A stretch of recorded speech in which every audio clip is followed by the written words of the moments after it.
Students, BST के first lecture का जो हमारा लास्ट टॉपिक चल रहा था वो चल रहा था इम्पोर्टेंस ऑफ मैनेजमेंट।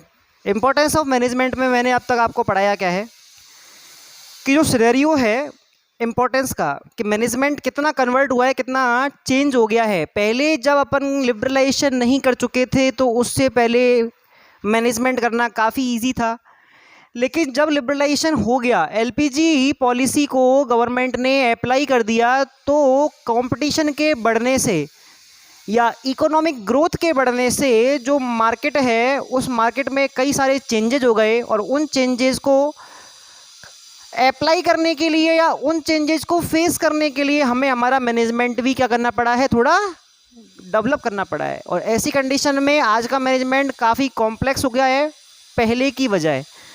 तो अभी हमारे वो पॉइंट्स आ रहे हैं इम्पोर्टेंस ऑफ मैनेजमेंट, इसको हम नीड भी कह सकते हैं, need and importance of management. Actual में मैनेजमेंट जो है वो किसी कंट्री के लिए, वो किसी सोसाइटी के लिए या अपने ऑर्गेनाइजेशन के लिए किस तरह इम्पोर्टेंस रखता है, उन पॉइंट्स को डिस्कस करेंगे आज के हम लेक्चर में। तो पहला है to face the competition. Competition क्या है? प्रतिस्पर्धा। जैसा कि आप जानते हैं कि किसी भी ऑर्गेनाइजेशन को अपने कॉम्पिटिटर्स से कंपटीशन फेस करना होता है।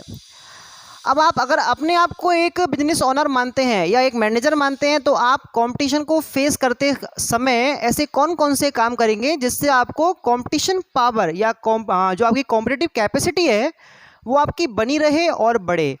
तो उसके लिए हम एनालिसिस करते हैं किसका? हम उसके लिए एनालिसिस करते हैं मार्केट का, हम उसके लिए एनालिसिस करते हैं कस्टमर का, हम उसके लिए एनालिसिस करते हैं प्रोडक्ट का, और हम उसके अलावा एनालिसिस करते हैं जो कॉम्पिटिटर है उस कॉम्पिटिटर की स्ट्रेटजी का। एक्चुअल में क्या होता है, प्रतिस्पर्धा अपने आप में एक लड़ाई है, और इस लड़ाई के लिए हमें बनानी पड़ती है क्या? रणनीति। रणनीति को बोलते हैं हम इंग्लिश में स्ट्रेटजी।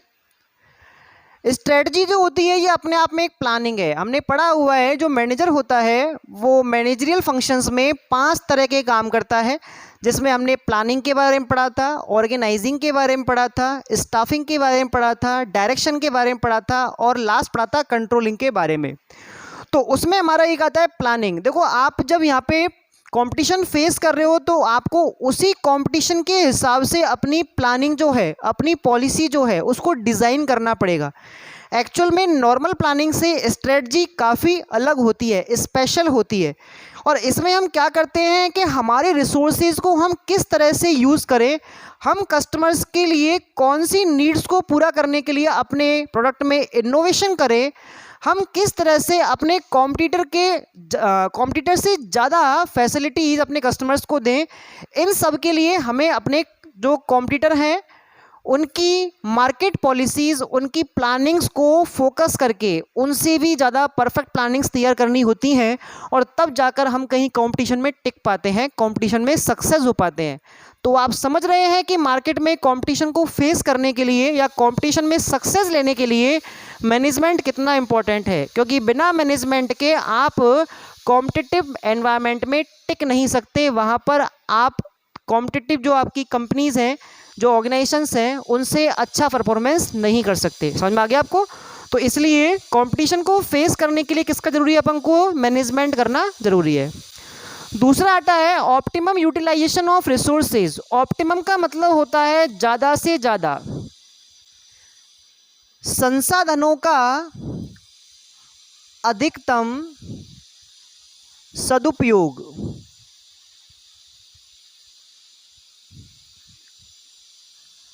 अगर हम बात करें कि किसी भी रिसोर्स को ऑप्टिमम यूटिलाइज कैसे किया जाए, तो उस ऑप्टिमम यूटिलाइजेशन का जो मेन फैक्टर है वो है कि हम उसके अल्टरनेटिव यूज़ ढूंढ लें। सीधी सी बात है भाई। आज मान लो हम किसी ऐसे रिसोर्स की बात कर रहे हैं जिसको हम किसी एक स्पेशल काम के लिए लेके आए, लेकिन अगर हम उसी रिसोर्स से, उसी इंस्ट्रूमेंट से, उसी मशीन से, उसी मैन पावर से और दूसरे काम भी करवा सकते हैं, तो हमें उन दूसरे कामों के लिए अलग से रिसोर्सेज की ज़रूरत नहीं होगी। जैसे हम बात करें मोबाइल की, आज मोबाइल टीवी का सब्स्टिट्यूशन बन चुका है। अपन देख रहे हैं प्रेजेंट टाइम में मोबाइल को मार्केट में हर बंदे के हाथ में पहुंचने में उतना टाइम नहीं लगा जितना टीवी को घर घर में पहुंचने में लगा था। तो वही चीज़ यहाँ पे है कि अगर मान लो हम रिसोर्सेज को इस तरह से प्लान्ड यूज़ करें, प्लान्ड यूज़ का मतलब क्या है कि हमने हर रिसोर्सेज को 2 से 4 एक्टिविटीज़ में यूज़ करने के लिए प्लानिंग की है और उसके अलावा हम उनमें उन्हीं प्रकार के रिसोर्सेज को यूज़ कर रहे हैं। इससे क्या होगा, एक ही रिसोर्स हमारा 15 से 20 जगह, 2 से 4 जगह, जितना भी आप अल्टरनेट यूज सोच चुके हो उतना आप इस्तेमाल कर सकते हो। इससे क्या होगा, इससे आपके जो रिसोर्सेज हैं उनमें सेविंग होगी। जैसे हम स्कूल की बात करें, एक स्कूल में जो टीचर्स होते हैं उन टीचर्स का जो मेन काम है वो है जो आपका लेक्चर लेना, आपके एग्ज़ाम्स लेना और आपको पूरा का पूरा सिलेबस कंप्लीट कराना। लेकिन इसके अलावा भी ढेर सारे काम जो स्कूल दूसरे स्टाफ से करवा सकता है वो सारे काम टीचर्स के थ्रू हो जाते हैं। उससे क्या होता है, उनको कम स्टाफ की रिक्वायरमेंट होती है और कम स्टाफ की रिक्वायरमेंट होगी तो उनकी सेविंग्स होंगी, यानी कि उन्होंने अपने जो उनका रिसोर्सेज थे, उनके पास मैन पावर थी, उसका ऑप्टिमम यूटिलाइजेशन कर लिया। इससे क्या होगा, उनको अलग अलग काम के लिए, अलग अलग फंक्शन के लिए अलग से क्या नहीं चाहिएगा, ह्यूमन पावर नहीं चाहिएगी। और इससे क्या होगा, उनकी जो कॉस्ट है वो कैसी रहेंगी, कम रहेंगी। तो इसीलिए अपन क्या मान रहे हैं, जो मैनेजमेंट होता है उसके थ्रू हम जितने भी रिसोर्सेज हमारे पास हैं, चाहे वो लिविंग है चाहे वो नॉन लिविंग है, इन सारे रिसोर्सेज को हम क्या करते हैं, इस तरह से प्लान करते हैं, इस तरह से उनका एलोकेशन करते हैं, आवंटन करते हैं, बांटते हैं कि हर जो रिसोर्स है उसको अपन ऑप्टिमम यूटिलाइज कर सके। जैसे मान लो आज किसी मैन पावर की बात कर रहे हैं, एक क्लर्क है और इस क्लर्क की जो क्वालिफिकेशन है वो है ग्रेजुएशन, और एक मैनेजर है जिसकी क्वालिफिकेशन है एमबीए। अब इन दोनों लोगों का जो काम है वो कैसा है, सेपरेट है। कैसा है, सेपरेट। और इन दोनों की क्वालिफिकेशन भी कैसी है, अलग अलग है। ऐसी कंडीशन में अगर मान लो हम इनको इनकी क्वालिटी के अकॉर्डिंग, यस, अल्टरनेटिव यूज़ से पहले हमको ये भी देखना है कि जो आपकी मैनेजर है या जो आपका ह्यूमन पावर है या आपका जो भी कोई रिसोर्सेज है, चाहे वो फिजिकल है, उसको हम उसी तरह के काम में लें जिस हिसाब से वो काम में आने की कैपेसिटी रखता है। जैसे आज मान लो हम क्लर्क को मैनेजमेंट के लिए बोलें तो ये शायद उतना अच्छा मैनेजमेंट नहीं कर पाएगा जितना कि एक मैनेजर कर सकता है, क्योंकि इसकी जो क्वालिफिकेशन है वो कैसी है, ज़्यादा है। तो ऐसी कंडीशन में हम मान सकते हैं कि जो आपका रिसोर्सेज का जो यूटिलाइजेशन है वो केवल और केवल बेस्ट मैनेजमेंट के थ्रू हो सकता है। तो ये आपको समझ में आ गया होगा। नंबर 3 है innovation and it's use. Innovation को हम पढ़ चुके हैं 11th क्लास में ही। इसको हिंदी में बोलते हैं नव प्रवर्तन। देखो, अपन जानते हैं किसी भी ऑर्गेनाइजेशन का जो एनवायरनमेंट होता है वो कैसा होता है, डायनेमिक होता है। डायनेमिक मतलब उस एनवायरनमेंट में बार बार नए नए चेंजेस आते रहते हैं और उन चेंजेस के थ्रू जो कंपनी होती है, जो ऑर्गेनाइजेशन होता है, उसको अपने मैनेजमेंट में भी क्या करना होता है, चेंज करना होता है। हमने क्या पढ़ा हुआ है कि एक ऑर्गेनाइजेशन जो होता है उसमें लेवल्स होते हैं और उस लेवल्स में हमने पढ़ा है कि टॉप लेवल होता है, एक मिडिल लेवल होता है और एक होता है लोअर लेवल। मोस्टली जो ये लेवल्स हैं वो बनते कैसे हैं कि जो टॉप लेवल होता है वो अपने काम नीचे वाले लेवल को बांटता है और उनको साथ में ढेर सारी अथॉरिटीज़ भी दे देता है। इस तरह से जब ये ऑर्गेनाइजेशन क्रिएट होगा तो जो आपके नीचे वाले लेवल्स हैं वो अपने लेवल के काम अपने लेवल पर ही पूरे कर लेते हैं और उनका कोई भी किसी तरह का इंटरफेयर टॉप लेवल मैनेजमेंट के कामों में नहीं रहता, और ना ही टॉप लेवल मैनेजमेंट इन लेवल्स के मैनेजर्स के काम में कोई इंटरफेयर करता है। तो यहाँ पर जो टॉप मैनेजमेंट है वो कैसा हो गया, बिल्कुल फ्री हो गया, काम उन्होंने दे दिया। वैसे भी हमने पढ़ा था, फर्स्ट ऑफ ऑल जब हमने मैनेजमेंट को डिफाइन किया था तो मैंने आपसे बात की थी कि मैनेजमेंट का मतलब है कि दूसरे लोगों से काम करवाना। अब यहाँ पे जो टॉप मैनेजर्स हैं उन्होंने अपने काम नीचे वाले मैनेजर्स को बांट दिए हैं, उनको साथ में अथॉरिटीज़ दे दी हैं, क्योंकि यहाँ पे जो टॉप मैनेजर्स हैं वो दूसरों से काम करवा रहे हैं। तो अब होगा क्या, ये लोग फ्री हो गए। अब फ्री हो गए तो इनका जो पूरा का पूरा ध्यान है, पूरा का पूरा फोकस है, वो किस पे रहेगा कि कंपनी में नए काम कौन से किए जाएँ। सीधी सी बात है, अब नए काम जो होते हैं वो आपके इनोवेशन से रिलेटेड होंगे। इनोवेशन क्या है? इनोवेशन किसी भी बिजनेस एक्टिविटी में कोई न्यू आइडिया अप्लाई करने से है। अब वो चाहे आपकी बिजनेस एक्टिविटी प्रोडक्शन से रिलेटेड हो, चाहे वो डिस्ट्रीब्यूशन से रिलेटेड हो, चाहे वो बुक कीपिंग अकाउंटिंग से रिलेटेड हो, कुल मिला के आप कुछ भी नया कर रहे हैं बिजनेस एक्टिविटी में, वो आपका इनोवेशन में काउंट होता है। अब जैसे कि अपन देखते हैं कि मान लो कोई प्रोडक्ट है, वो प्रोडक्ट पहले पाउच पैकिंग में आ रहा है। जैसे हम चाय पत्ती की बात करते हैं, चाय पत्ती पाउच पैकिंग में आ रही है, लेकिन आपकी कंपनी की प्रॉब्लम ये आ रही है कि पाउच पैकिंग में जो बड़े पैकेज हैं 1 किलो 2 किलो 5 किलो, उनको कस्टमर परचेज नहीं कर रहा, क्योंकि उनको कंटेन करने के लिए उसके पास कंटेनर नहीं है। तो आपके जो बड़े पाउच है ज़्यादा वॉल्यूम के, वो बिक नहीं रहे। तो इसलिए अपन क्या कर रहे हैं, उसमें इनोवेशन कर रहे हैं। हमने क्या किया, 1 किलो के ऊपर जितने भी आपके वॉल्यूम है उन सब के लिए कंटेनर देना स्टार्ट किया। अब हम जार पैकिंग में क्या कर रहे हैं, प्रोडक्ट बेच रहे हैं। तो ऐसी कंडीशन में कस्टमर को थोड़ा वो कन्वीनियंट लगेगा खरीदने में, उसको लगेगा कि मुझे इसको स्टोर करना इजी है। तो इस कंडीशन से आपका जो हैवी वॉल्यूम का माल है वो भी क्या हो जाएगा, इजीली बिक जाएगा। अब ये चीज़ें कोई ऐसी चीज़ें नहीं हैं, ये बड़ी चीज़ें हैं, टॉप लेवल की चीज़ें हैं। इनको सोचने के लिए एक प्रॉपर मैनेजर, एक एलिजिबल मैनेजर, एक टाइमली फ्री मैनेजर चाहिए। तो उसके लिए अपन क्या कर रहे हैं, मैनेजमेंट कर रहे हैं। मैनेजमेंट नहीं होता तो फिर इन लोगों को अपने काम खुद करने पड़ते, सीधी सी बात है। हमने पढ़ा है मैनेजर्स दूसरों से काम करवाते हैं। तो यहाँ पर जो इनोवेशन है, यहाँ पर जो प्लानिंग है, इनोवेशन एक क्रिएटिव काम है, क्रिएटिव, और सारी क्रिएटिविटी केवल प्लानिंग के थ्रू होती है। और हमने पढ़ा है प्लानिंग मैनेजर फंक्शन है। तो ऐसी कंडीशन में आपका जो इनोवेशन है वो केवल प्लानिंग के साथ होता है कि आप किस तरह के काम में किस तरह का न्यू आइडिया अप्लाई कर रहे हो और उसको कैसे इस्तेमाल में लोगे। जैसे अपन देख रहे हैं, जो आपका स्मार्टफोन है उसने बेसिक लैंडलाइन फ़ोन को क्या कर दिया है, मार्केट से हटा दिया है, मार्केट से फ्री कर दिया है। तो अब ये जो आपका स्मार्टफोन है ये सब्स्टिट्यूट बन चुका है। तो इसलिए अपन कहेंगे कि ये उस मार्केट में क्या है, मोबाइल मार्केट में या फ़ोन मार्केट में अपने आप में एक इनोवेटेड आइडिया है। क्लियर समझ में आया? और ये सारी चीज़ें केवल मैनेजमेंट के थ्रू होंगी, क्योंकि मैनेजर्स जो होते हैं वो अपने लेवल पे इस तरह के नए नए इनोवेशंस करने के लिए अपने ऑर्गेनाइजेशन को मार्केट डिमांड के हिसाब से, अपने ऑर्गेनाइजेशन को एनवायरनमेंट के चेंजेस के हिसाब से क्या करते हैं, सूटेबल बनाते हैं, अनुकूल बनाते हैं। और ऐसी कंडीशन में उनका मैनेजमेंट के थ्रू वो नए नए इनोवेशन अपनी कंपनी में अप्लाई कर सकते हैं। अगला है existence protection and growth of organisation. Existence का मतलब होता है विद्यमानता। एक्चुअल में क्या होता है, कोई भी जो ऑर्गेनाइजेशन होता है उस ऑर्गेनाइजेशन को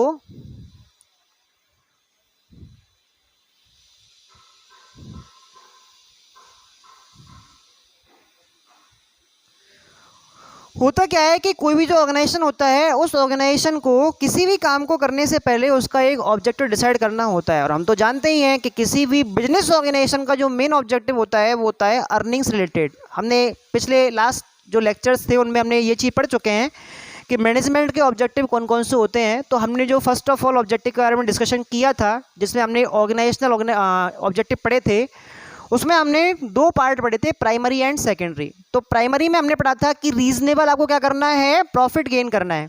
तो वही चीज़ यहाँ पे है, प्रॉफिट से रिलेटेड आपके पास यहाँ पे 3 पॉइंट बनते हैं। एक्चुअल में जो मेजर आपके वो हैं क्या ऑब्जेक्टिव, वो 3 हैं। 3 कौन कौन से हैं?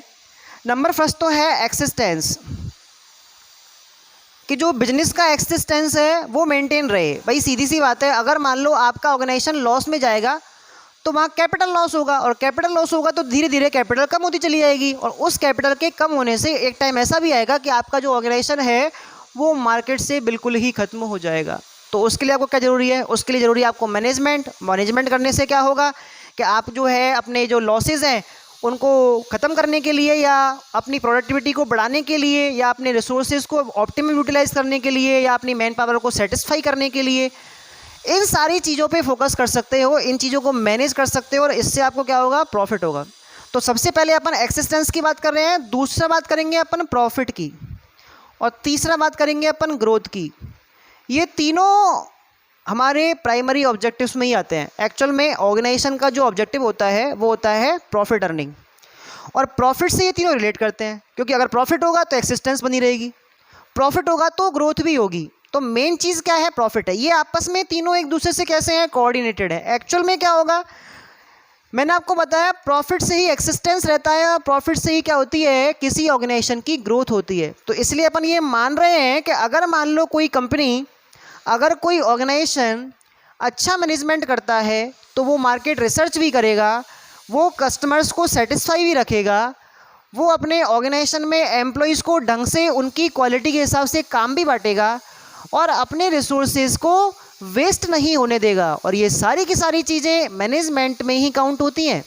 और इन सब से फ़र्क क्या पड़ेगा कि इन सब से हमारी ये तीनों जो ऑब्जेक्टिव हैं इनको पूरा किया सकता है। तो अगर मान लो आप अपने ऑर्गेनाइजेशन को मेंटेन करना चाहते हैं, उसको डेवलप करना चाहते हैं, तो आपको क्या करना पड़ेगा, उसमें बेस्ट मैनेजरियल टेक्निक्स को यूज़ करना पड़ेगा, यानी कि अच्छा मैनेजमेंट करना पड़ेगा। समझ में आ गया यहाँ तक आपको? अगला है economic development of country. Yes, देखो हम जानते हैं कि जो इंडस्ट्रीज़ होती हैं, जो बिजनेसेस होते हैं, वो पिलर्स हैं। वो क्या है, पिलर्स हैं किसके, इकोनॉमी के। हम ये मानते हैं कि एक जो इंडस्ट्रियलाइज्ड इकोनॉमी होती है वो एग्रीकल्चर ओरिएंटेड या एग्रीकल्चर बेस्ड आपकी जो इकोनॉमी है उससे कहीं ज़्यादा डेवलप होती है। तो हमको करना क्या है, हमको करना है क्या कि कैसे भी कैसे आपके जो बिजनेस ऑर्गेनाइजेशंस हैं इनमें ग्रोथ हो। और ग्रोथ कैसे होगी, जब ये कंपटीशन में आएंगे।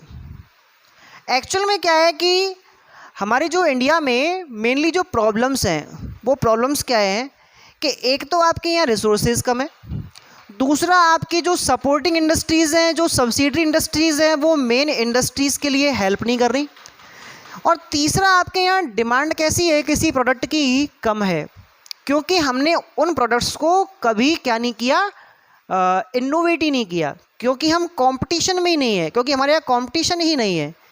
और उस चक्कर में हमारी जो कंपनीज़ हैं वो सारी की सारी कंपनीज़ कभी इंटरनेशनल लेवल पर कंपटीशन देने के लायक बन ही नहीं पाई, क्योंकि हम अपने आप को बचा के रखे हुए हैं कि कहीं हम बाहर जाएंगे, फॉरेन कंपनीज़ को टक्कर देंगे तो कहीं हमारा एक्सिस्टेंस ख़त्म ना हो जाए, कहीं हमारा नाम ख़राब ना हो जाए, कहीं हम लॉस में ना चला जाए। अपन देखो, ये एक पुरानी कहावत है। पुरानी कहावत क्या है कि जो संरक्षण होता है, संरक्षण वो विकास का अवरोधक है, अवरोधक। यानी कि आप किसी चीज़ को जितना ज़्यादा प्रोटेक्ट करेंगे उस प्रोटेक्शन के चक्कर में आपका डेवलपमेंट रुक जाएगा। एक क्रिकेटर जो होता है, एक बैट्समैन, अगर वो किसी बॉल को हिट ही नहीं करेगा और केवल डिफेंडिंग आइडियाज़ में खेलेगा, डिफेंडिंग स्टाइल में खेलेगा, तो वो स्कोर नहीं कर सकता। और पता चला 15-20 बॉल 40 बॉल खेलने के बाद वो बहुत ही मिनिमम स्कोर पे आउट हो गया, तो उसकी क्या वैल्यू रह जाएगी। वही चीज़ यहाँ पे है कि आपको डिफेंड नहीं करना है, आपको अटैक करना है, और अटैक के लिए ज़रूरी है कॉम्पिटिटिव पावर। और कॉम्पिटिटिव पावर का किस चीज़ पर डिपेंड करती है, कॉम्पिटिटिव पावर डिपेंड करती है कि आपके पास रिसोर्सेज कैसे हैं, कॉम्पिटिटिव पावर डिपेंड करती है कि आपके प्रोडक्ट्स की डिमांड कैसी है, ये डिपेंड करती है कि आपको जो आपकी सपोर्टिंग इंडस्ट्रीज़ है, सपोर्टिंग इंडस्ट्रीज़ कौन सी हैं, जो आपको रॉ मटेरियल, जो आपको पार्ट्स सप्लाई करती हैं, जो आपके जो मैन्युफैक्चर्ड प्रोडक्ट जो होता है जिसका आप बना चुके हैं माल, उस माल को कस्टमर्स तक पहुंचाने में आपको असिस्ट करती हैं, हेल्प करती हैं। ये आपकी सपोर्टिंग इंडस्ट्रीज़ हैं। और इन सपोर्टिंग इंडस्ट्रीज़ का जब आपको सपोर्ट नहीं मिलता तो आपकी जो डिमांड है वो कम रह जाती है। इसके अलावा आपके जो कॉम्पिटिटर्स हैं, नंबर ऑफ़ कॉम्पिटिटर्स अगर वो ज़्यादा होंगे तो आपको ज़्यादा अच्छा मैनेजमेंट करना पड़ेगा, और आप खुल के, आप मोस्ट इम्पॉर्टेंट प्लानिंग, आप इफ़ेक्टिव प्लानिंग और स्ट्रेटजीज़ के थ्रू काम करोगे। तो ऐसी कंडीशन में हम क्या मान रहे हैं कि यहाँ पर जो आपका इकोनॉमिक डेवलपमेंट है कंट्री का, वो क्यों रुका हुआ है, क्योंकि हम मैनेजमेंट ही नहीं कर रहे, क्योंकि हम कंपटीशन फेस करने से डरते हैं, क्योंकि हम क्या चाह रहे हैं, प्रोटेक्शन। और आप प्रोटेक्शन के चक्कर में इतने ज़्यादा कॉम्पिटिटिव ही नहीं बन पाए कि आप फॉरेन कंट्रीज़ को फेस कर सको या फॉरेन कंपनीज़ को फेस कर सको। तो इसीलिए अपन क्या मानते हैं, हम ये मानते हैं कि अगर मान लो इकोनॉमिक डेवलपमेंट चाहिए तो आपको अपनी जो कंपनी है, अपनी जो कंपनी के अंदर प्रोडक्ट्स हैं, कंपनी के अंदर जो आपके एम्प्लॉयज़ हैं, जो रिसोर्सेज है, जो प्लानिंग है, जो पॉलिसीज़ हैं, जो एक्टिविटीज़ है, जो कंट्रोलिंग मेथड्स हैं, उन सबको ढंग से क्या करना पड़ेगा, मैनेज करना पड़ेगा। और ऐसा कर पाने से ही आपकी क्या होगी, कॉम्पिटिटिव पावर बढ़ेगी, और जब कॉम्पिटिटिव पावर बढ़ती है तो आप फिर छोटे लेवल पे खेल नहीं खेलते, फिर हम बड़े गेम खेलते हैं। और बड़े गेम कहाँ होते हैं? इंटरनेशनल लेवल के। तो इससे क्या होता है, फिर आप इंटरनेशनल लेवल पे बिजनेस करोगे और ऐसी कंडीशन में कि जो कंट्री है उसका क्या हो जाएगा? इकोनॉमिक डेवलपमेंट हो जाएगा। क्लियर? तो इस तरह से अपन समझ चुके हैं कि इकोनॉमिक डेवलपमेंट किसका? कंट्री का करने के लिए आपको क्या जरूरी है? मैनेजमेंट, क्योंकि अच्छे मैनेजमेंट से ही आप कॉम्पिटिटिव बनते हो, और जब कॉम्पिटिटिव बनोगे तो फॉरेन कंट्रीज़ की जो कंपनी है या फॉरेन कंपनीज़ हैं उनको फाइट करोगे, सीधी सी बात है। और इससे कहीं ना कहीं आपकी जो कंपनी है उसका ही भला होगा और जो कंट्री है उसकी इकोनॉमिक डेवलपमेंट में भी क्या आएगा? सुधार आएगा। अगला है coordination between different interest groups. Yes, देखो कोऑर्डिनेशन का मतलब होता है समन्वय। हम कर रहे हैं इसका विभिन्न रुचि समूहों में समन्वय। एक्चुअल में क्या होता है कि जो आपका मैनेजमेंट है उसका काम क्या है कि जितने भी सपोर्टर, जितने भी स्टेक होल्डर्स आपके साथ जुड़े हुए हैं, देखो ये स्टेक होल्डर हमारे लिए कोई नया वर्ड नहीं है। एक्चुअल में हमने कुछ कैटेगरीज की बात की थी जब हम सोशल ऑब्जेक्टिव पढ़ रहे थे, तो हमने पढ़ा था कि जो सोसाइटी होती है, समाज होता है, इसमें कुछ सपोर्टर्स होते हैं, इसमें कुछ बिजनेस पार्टीज़ होती हैं, इसमें कुछ स्टेक होल्डर्स होते हैं, कुछ हमारे हित को, हमारे कल्याण को, हमारे भले को ध्यान में रखकर हमें सपोर्ट करने वाले लोग होते हैं। और वो लोग कौन से हैं? वो हैं लैंडर्स, वो है आपके सप्लायर्स, वो हैं आपके गवर्नमेंट, वो है एम्प्लॉयज़, इसके अलावा कस्टमर, इन्वेस्टर्स। ये वो सोसाइटी की ऐसे आपकी पार्टीज़ हैं, ऐसे आपकी कैटेगरीज़ हैं जो आपको सपोर्ट कर रही हैं। हमारा जो पॉइंट है वो है coordination between different interest groups. Actual में जो इंटरेस्ट ग्रुप्स हैं वो यही है। इंटरेस्ट ग्रुप्स का मीन क्या है? जिनका इंटरेस्ट हमारे वेलफेयर में है, हमारी ग्रोथ में है। भाई सीधी सी बात है, ये जितने भी लोग हैं ये हमसे जुड़े हुए हैं, ये अपना फ़ायदा सोचते हैं लेकिन इनका फ़ायदा हमसे जुड़ा हुआ है। अगर हम फ़ायदे में रहेंगे तो ये फ़ायदे में रहेंगे। आज मान लो कोई लेंडर है, उसने आपको लोन दिया और वो लोन डूब गया तो इसके पैसे गए। ये चाहेगा कि बिजनेस रन करता रहे, ग्रोथ करता रहे, और मेरा जो प्रिंसिपल है, मेरा जो इंटरेस्ट है वो मुझे टाइमली मिलता रहे। और ऐसा ही ये सब सोचते हैं। एक्चुअल में इन सब की किसी ऑर्गेनाइजेशन, किसी पर्टिकुलर ऑर्गेनाइजेशन से कुछ अलग अलग एक्सपेक्टेशंस होती हैं, जैसे हमारी नहीं होती। किसी भी फैमिली में जो फैमिली का हेड है, जैसे मान लो ये फैमिली है और इस फैमिली में बहुत सारे मेंबर्स हैं, और ये सारे मेंबर्स जो फैमिली हेड है, फैमिली हेड मान लो कौन है? आपके फादर हैं। इन फादर से कुछ एक्सपेक्टेशंस रखती हैं। कोई मेंबर कुछ चाहता है, कोई मेंबर कुछ चाहता है, लेकिन चक्कर ये है कि जो फादर है ना, हमारे पिताजी, पापा जी, इनके पास रिसोर्सेज कैसे हैं? लिमिटेड हैं।